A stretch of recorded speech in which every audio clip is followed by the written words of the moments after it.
How's it going, everybody? Chris from CDC Flips here. I was bringing you another video on a new car that I just picked up, and I kind of, gave a quick peek at it in the previous video, and so I'll go ahead and show it to you. So this is a 2009 Jaguar XF in porcelain white. It's got the 4.2 liter V8, naturally aspirated. Unfortunately, it was not the supercharged. Picked this up pretty cheap, obviously for a few reasons. The first being that it has damage and parts are expensive, but also because it's high mileage. It's 178,534 miles on the odometer. It doesn't look terrible. There is some grass on this side from being in the grass and mowers coming by, but I'll move it in the driveway. You can see that the front bumper cover is coming off right there. It did take some damage to the front here. It's kind of hard to tell, but you can probably see that the hood's dented, as well as the front fender. Obviously, the headlight's missing, and the bumper covers coming off. Plus, the grill sustained some damage. And I actually already picked up a grill, pretty cheap, and but trying to find parts for this in this color so that I don't have to paint them is becoming a bit more difficult than I expected. This is a run and drive. I picked it up from Copart for $1,050. It was about $1,633, I believe it was, out the door, with taxes, or well, with fees and stuff like that. But it is a run and drive. And I'm going to go ahead and start it up and move it into the driveway.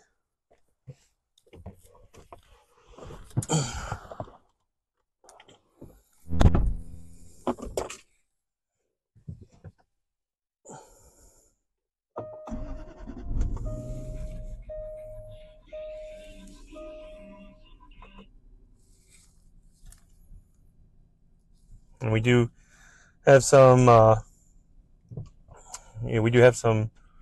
faults on the screen.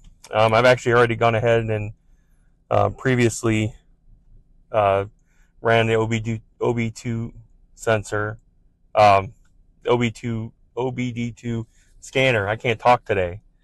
To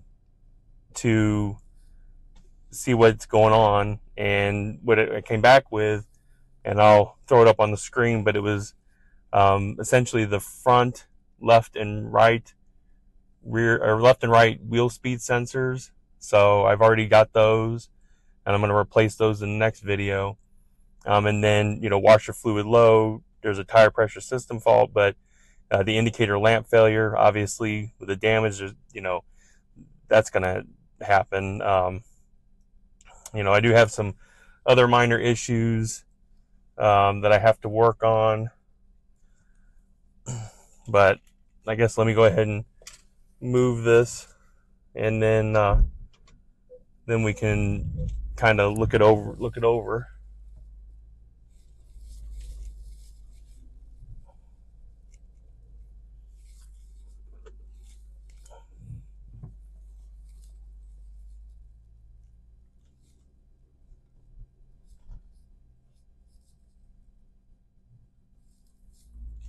That should be good. I'm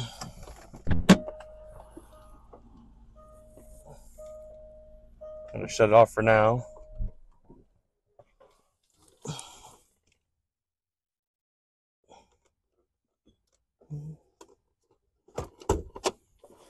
Go ahead and pull the hood release. But just to kind of show you, it's actually, interior is not in terrible shape considering the high mileage. The seats need to be conditioned. There's a small rip there. You can see it's worn here.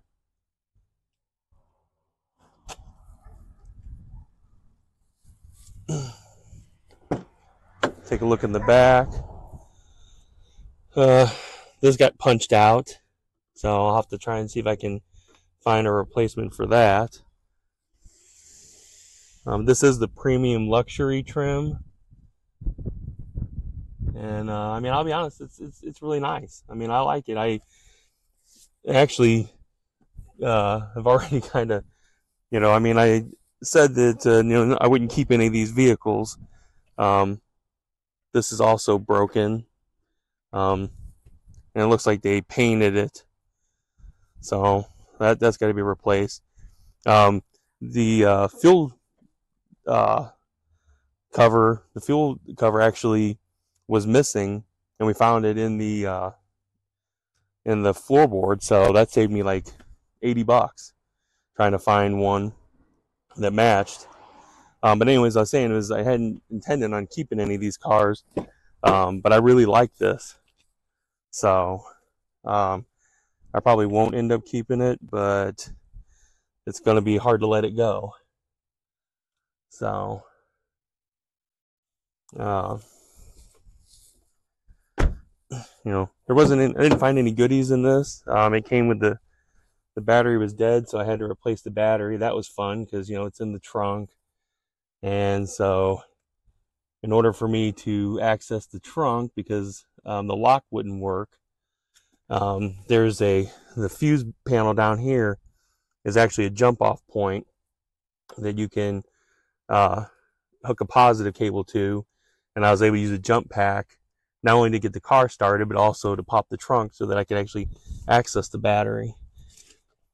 Taking a look inside here, I mean, this dash is like flawless. I didn't see any issues with it, and I was surprised because I figured it'd be trash. The glove box, I mean, this is kind of neat. It's just got a sensor, no button. It just senses you're there and opens the glove compartment. So then you've got a cup holder here. I'm not sure what the point of the metal down there is. If anybody owns a Jaguar XF and knows the answer, let me know. 2 more cup holders here, and then some storage back here. It's got it shows you how dated it is because it has an iPod connector or port, and I actually thought about busting out an iPod just to use it. I thought that'd be fun. It does have heated and ventilated front seats, navigation. Of course, it's 2009, so you've got the lock and unlock buttons here, your hazard lights, home button for the infotainment screen, power button for the infotainment screen. You got some controls down here for music, as well as defrost and rear defrost, and then your auto and recirculation, start stop. You got the gear selector, park, reverse, neutral, drive, sport mode, DSC. I'm not sure what this button is. I guess that's traction control. And then, you got ASL, which I'm not sure what that is either. Your parking brake.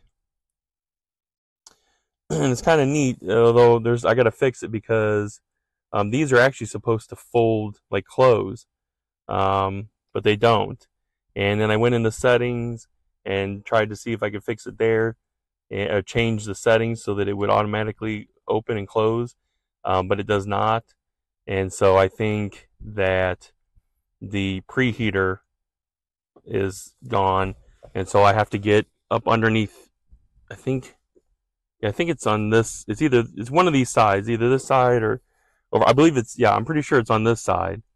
And I gotta take this panel off, and then I can get there and disconnect the power lead to it, and then that auxiliary heater won't work anymore. But then these will start to rotate again. And apparently, you only really need the auxiliary heater if you live in a place where it gets like, sub-zero temperatures. And in the Midwest it does get cold, but I don't know that it gets that cold. So I think I'll be all right. But other than that, we'll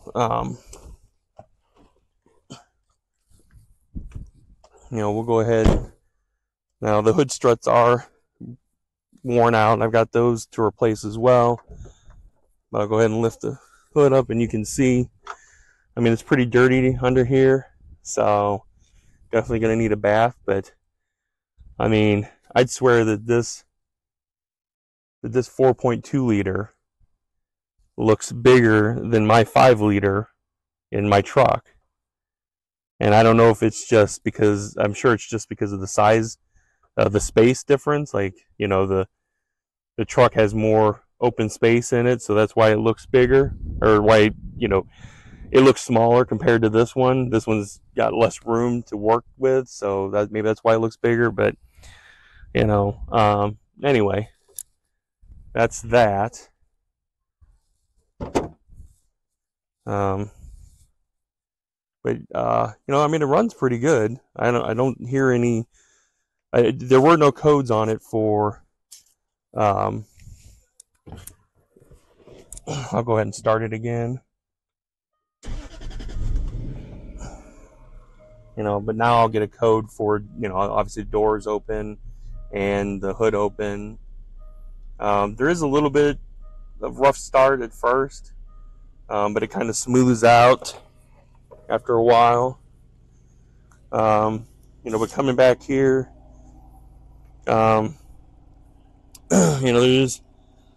there's a faint smell of fuel, but I don't see any smoke or anything coming out, which I'm honestly surprised considering how many miles are on this car.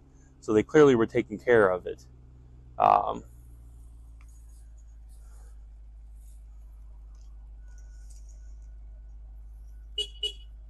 Okay.